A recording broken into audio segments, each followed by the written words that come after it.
Oh, I do believe I was a rigging expert in some past life. Maybe it just makes sense to me. So what I did there at the end, obviously you guys saw I drug the thing all the way out as far as I could until the last 2 feet were on. If I'd have kept dragging, it would have slammed down when those 2 feet cleared. So then I stopped, and maybe it'll just make more sense if I just grab the camera and show you. Basically was trying to find a way to pick up the far end and the short end at the same time. I mean, I imagine some people would go and take a forklift in from the side and then scoot the fork sideways or something, or kind of, you know, wiggle their way out, but I can't really do that very well with this tractor. So what I did, I hope I didn't bend that bolt. That far right foot looks a little bent, but I'm sure it's fine. Anyway, what I did was I hooked a short chain here to the front, and then I hooked this long chain basically off that same short chain, hooked it all the way out to the end. And so started out with my bucket level. I raised up first, which brought this end up against my brush guard. And then I curled the bucket back, which put tension in this chain. And I couldn't really pick it up, but I was at least able to fly it out. And then when it cleared the track, when it cleared the inside of the kiln, it didn't slam down. I was able to set it down, which it still kind of sounded like it slammed down, but that's just me being rough on the hydraulics. But yeah, it's out safely. And so now I'm going to try to get the trolley back into the kiln, get it off this track so the weight's off, and then I'll get the track positioned where it needs to be. Okay, so now I got the trolley wrestled back into the kiln, and that was a bit of a challenge just because the trolley on the track here wasn't quite squared up with the kiln door, but I was able to actually roll it in, get it off the track. And then me just being an idiot and trying to hurt my back, I was able to wrestle the trolley back up onto the rails. So it's back up on the rails where it belongs now. But the extension track here it's still not quite square with the tracks in the kiln, and it's not far enough back. So we're gonna try to get it positioned now. We'll be taking some measurements along the way to check corner to corner to see when it's square. So when I walk up here and look at it, I don't know. Looks like it's pretty close. Maybe it needs to go this way a little bit. But it doesn't matter, because I'm going to check it. I'm not just going to eyeball it and say it's good. First thing is, we've got to make for our jumpers here. I guess I'll call them the jumpers. I don't know the proper name.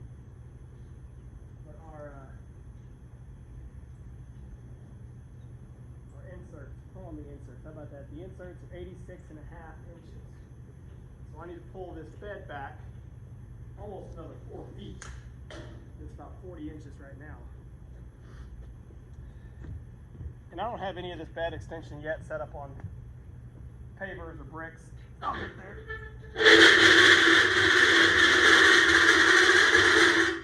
That sounds pretty good. What did I say? 86?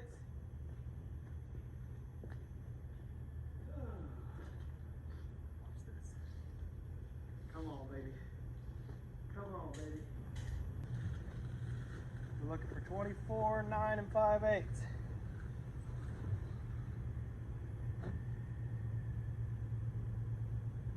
Buddy, we are 24, 9 1/2, which, based on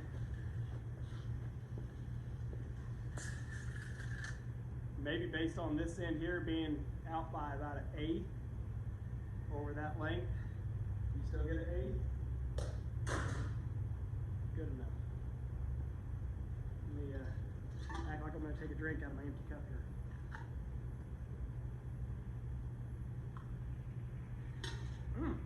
I shot a little bit. Whew, okay. Let's put these rail extensions in.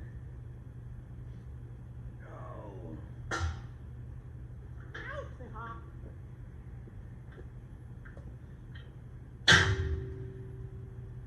You gotta go up under this end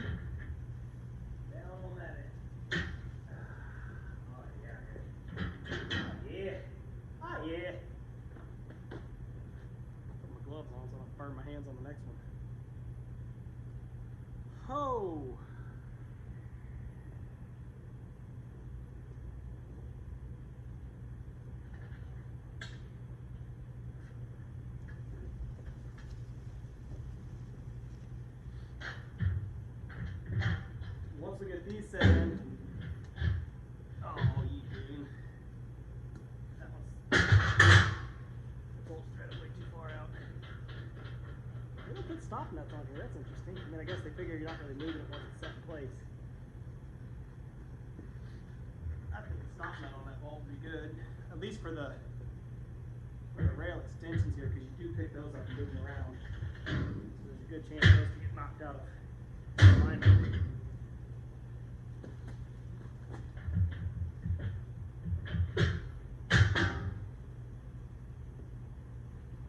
Yep. Bolts are a little high right here on the concrete. That was high in the middle. But you get the idea. Laid out. I'll have to go get a wrench to do the final adjustments, but basically I want to adjust them down until there's weight on them.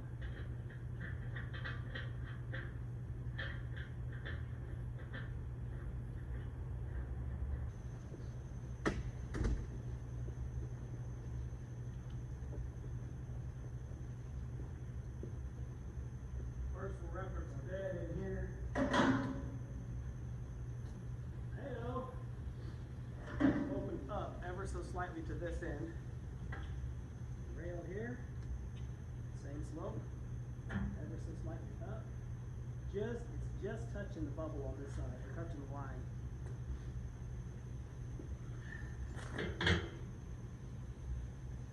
Dead level.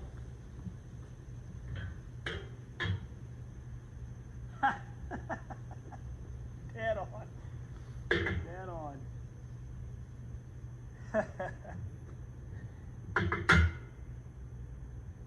Oh my God. My wife would be jealous. Dead on. But the problem is, of course, it's sitting in dirt. It's gonna sink. Oh, we're off. We're high to my side. There. We're high to my side there.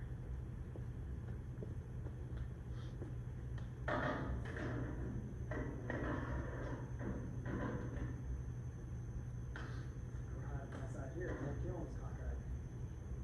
The whole kiln's high on this side, which I think the drain is in that back corner, so maybe that's okay. Yeah. That's what we get for not really trying real hard to level the slab. We basically poured it, screwed it, and was done. There's all sorts of high and low spots, but it'll be alright. That's what the leveling feet are for. So the whole thing is sloping ever so slightly that way, down. So we're high on this side. We're high up to here, up to the joint. We're high that way, and then the bed extension is low.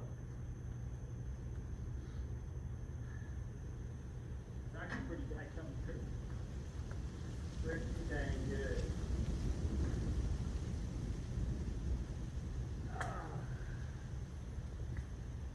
Just for the sake of doing it.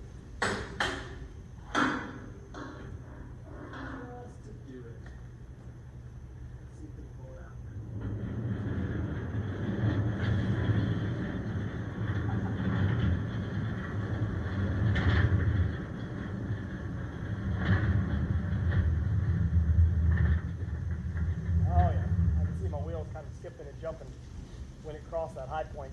I saw the front wheels lose contact, back wheels were still taking weight when it teetered. Cool, cool, cool. Too cool.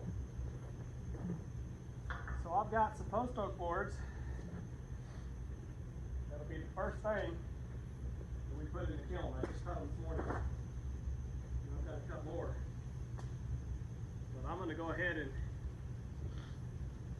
work on stacking them in here just so they're out of the way and they're where they belong.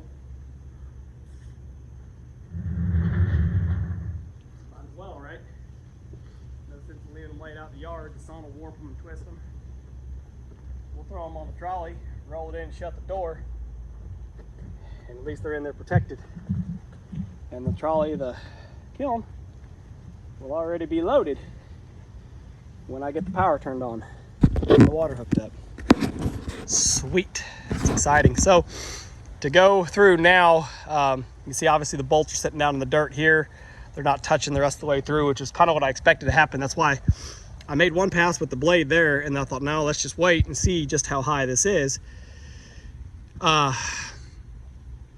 think it's basically, it's high enough, but that's okay. That basically I can put some blocks under it to support it, and then I can excavate under those feet, run the feet all the way up and in, and then just set a paver.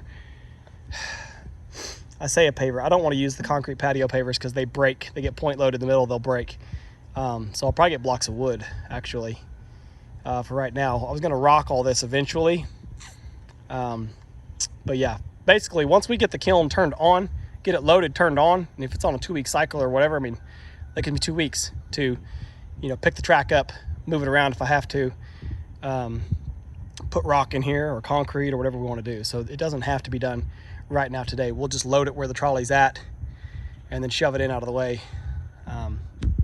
Yeah, and then we'll get this supported somehow eventually.